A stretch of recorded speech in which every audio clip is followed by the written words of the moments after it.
Bismillah ar-Rahman ar-Rahim. Salam alaikum. Salut à vous. Alors une autre intervention sur la sorcellerie qu'aurait subi Mohammed. Donc selon une partie des musulmans, donc notamment les sunnites.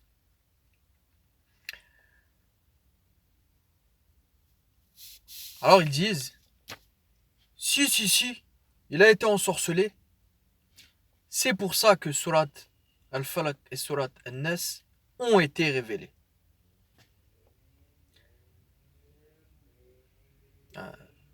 Le fameux contexte de révélation.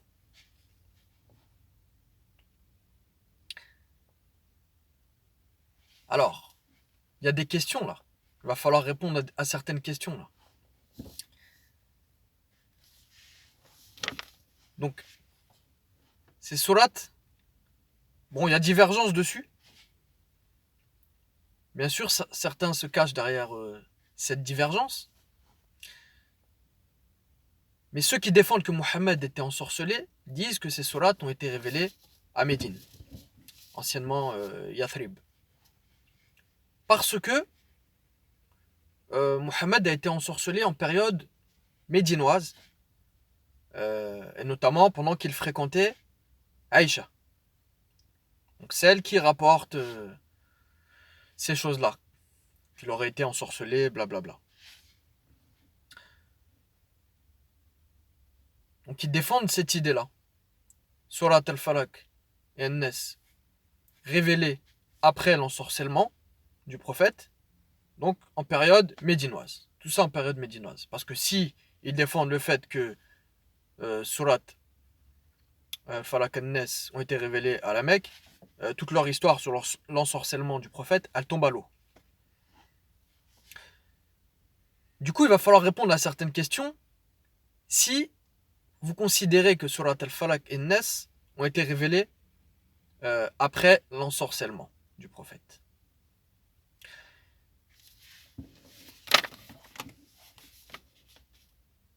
Surat 15, verset 42.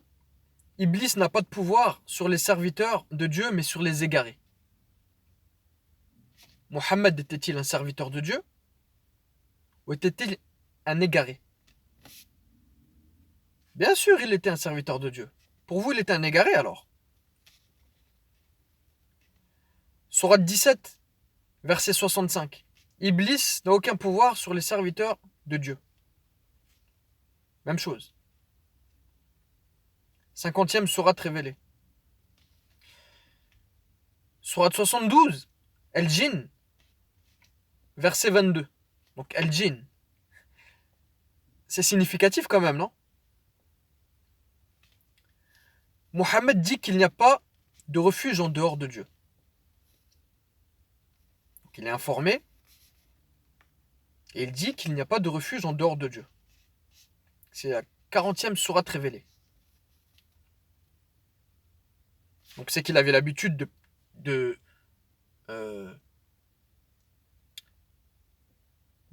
chercher refuge auprès de Dieu.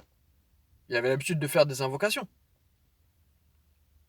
Donc quel est l'intérêt de la révélation de ces passages-là pour le moment là, si ce n'est que de chercher refuge auprès de Dieu contre les diables et de savoir qu'il était un serviteur de Dieu. Et que ceux qui sont atteints par les agissements du diable, elles sont les égarés. On continue. Sourate 23. Al-Mu'minun, verset 97-98. Mohammed cherche refuge en Dieu contre la présence et les agissements des diables. 74e sourate révélée. Période mécoise. On fait quoi de ces versets aussi? Donc ils n'ont pas marché alors ces versets. Tous ces versets-là, là. Ils servent à rien ou c'est comment? Sourate 16, verset 98. Qui renvoie au fait de chercher refuge en Dieu contre le diable. notamment sur la consultation du Coran, quand on consulte le Coran, quand on lit le Coran.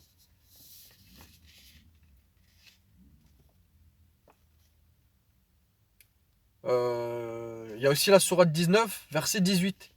L'exemple de Marie qui cherche refuge auprès de Dieu quand elle a eu ce petit moment de panique. Donc c'est un exemple. C'est Dieu indique au prophète, encore une fois, qu'il faut demander refuge auprès de Dieu, protection auprès de Dieu. Donc tout ça là, tous ces versets là, période mécoise, ils ont servi à rien alors du coup.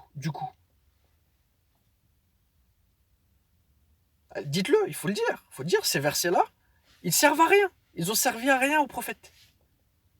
Ils ont été révélés avant le prétendu ensorcellement que vous défendez. Réfléchissez-y.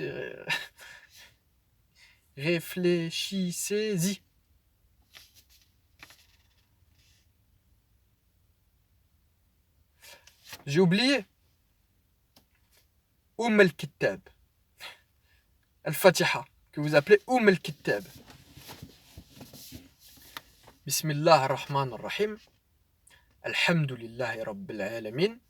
Ar-Rahman ar-Rahim. Maliki yawmiddin. Iyaka na'budu wa iyaka nasta'in.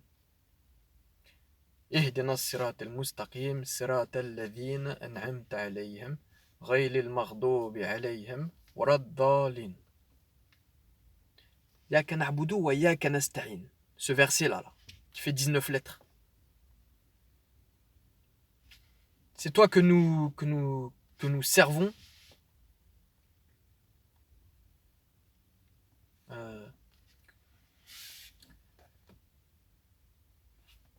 Que nous vouons l'adoration. Et c'est à toi que nous demandons de l'aide, le secours.